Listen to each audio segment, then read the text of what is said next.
Last time on Shadow Piece, the tale of Absalom and Sanji got told. Unlike everyone else, they decided to remain in the cathedral and spend their time training there. And that practice session ended with a massive success for both the child husband and the Dark Messiah. Whoever will face them in the upcoming war and even in the further future will have to look out.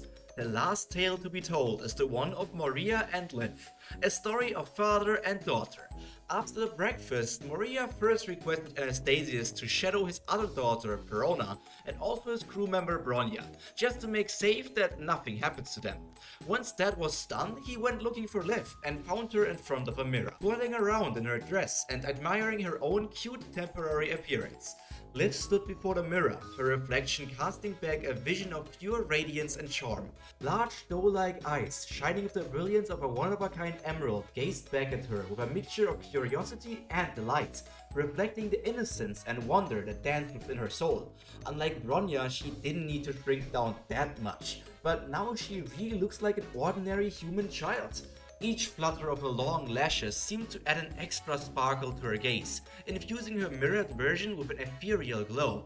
A smile so pure only a child could have it graced her rosy lips, lighting up her face with warmth that could only rival the sun's embrace. It was pure joy. It was a smile that spoke of boundless optimism and unwavering positivity, a testament to the joy that bubbled within her heart, like a wellspring of happiness.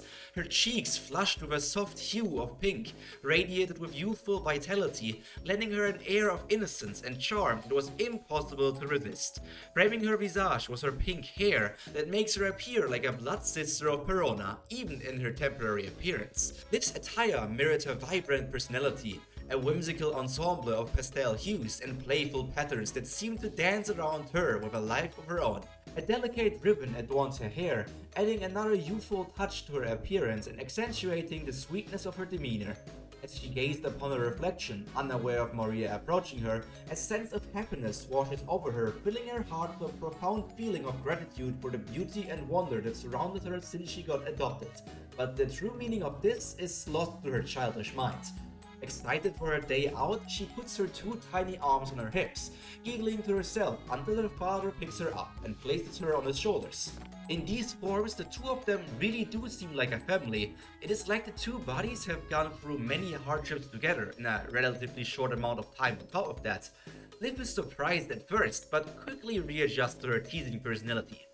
"You know, Dad?" she squeezes Maria's cheeks. "I like your normal appearance more. Right now you look so fake, like a spy or something." The Shadow Emperor laughs wholeheartedly. Spending these kind of moments with his new child are very special to him and also important. After all, he himself never had something like this. Not with a blood family at least, but who needs something like that anyways if you had people like the Gecko Pirates in the past and now the Thrillerbug Pirates in the present. However, Liv isn't wrong. Moria's temporary appearance does have something sneaky to it. It is not easily recognizable, so the young girl noticing it is quite impressive. But this body feels like just another mask for a man who gave up his real face a long time ago. In the dimly lit cathedral room, Moria stood tall and resolute, his presence commanding attention without uttering a single word. Gecko Moria, with a face chiseled from granite and eyes as sharp as the blade of a dagger, exuded an air of quiet confidence and steely determination. His frame, lean and well-defined, it spoke of years of rigorous training and disciplined resolve. Each movement was deliberate, every gesture measured with precision that bespoke of a man accustomed to navigating the shadows with grace and finesse.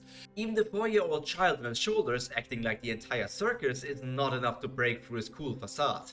Moria's new face is something you can only describe as dreamy. Sharp angles softened by the faintest hint of a smile that played the corners of his lips.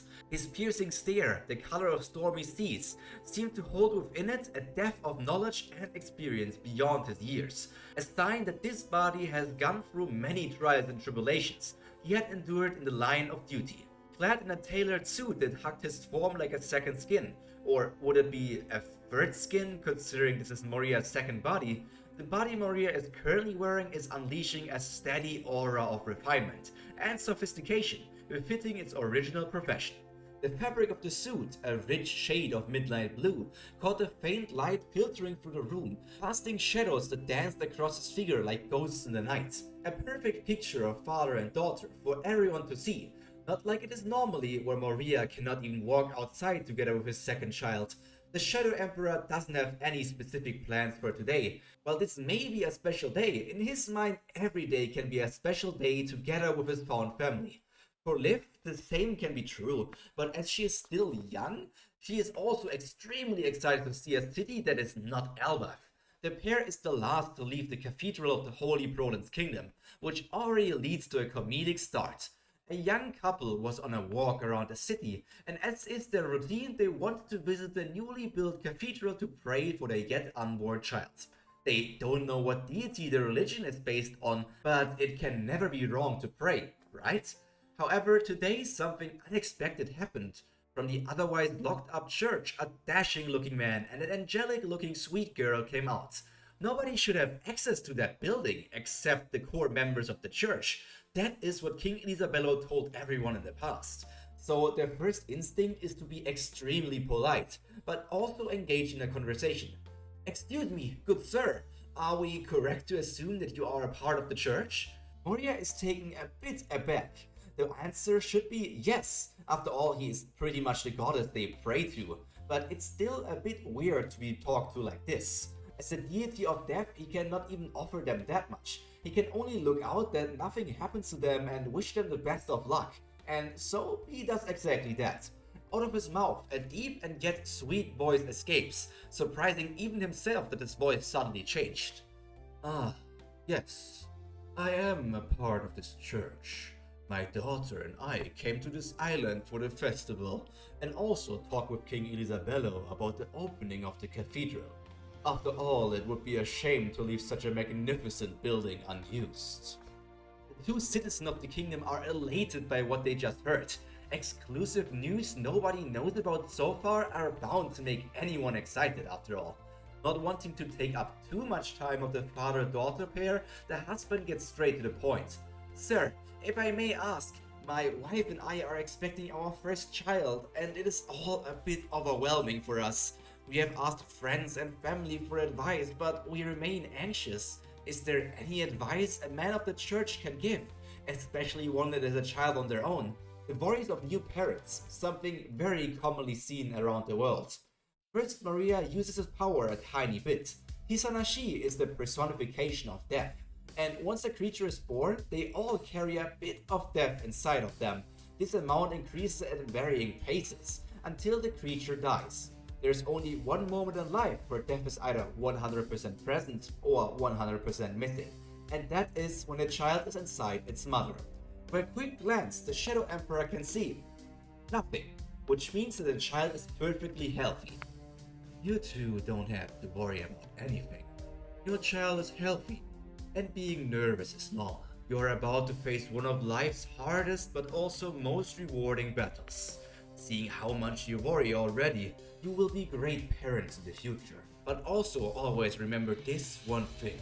For your child to grow, you have to allow it to face dangers by itself. You need to support it in its failures and successes, and you will become what I believe to be the perfect family. But this is in the end just my personal opinion.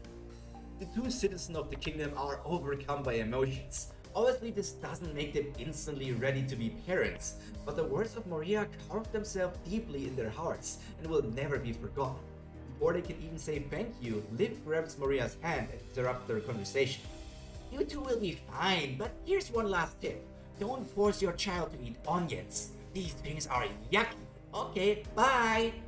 With the biggest smile on her face, Liv drags away her dad, leaving the expecting couple alone, and after taking in what just happened, they just laugh together. Life will be hard, it will continue to throw challenges at you, but by working together with people you trust and love, you can overcome any hurdle. Before even being officially opened, the Church of the Holy Province Kingdom already affected the life of multiple people, and this number will only increase in the future. Now Liv and Moria can finally spend their private day together, so let's not intrude on them. This is the end of today's episode of Shadow Piece.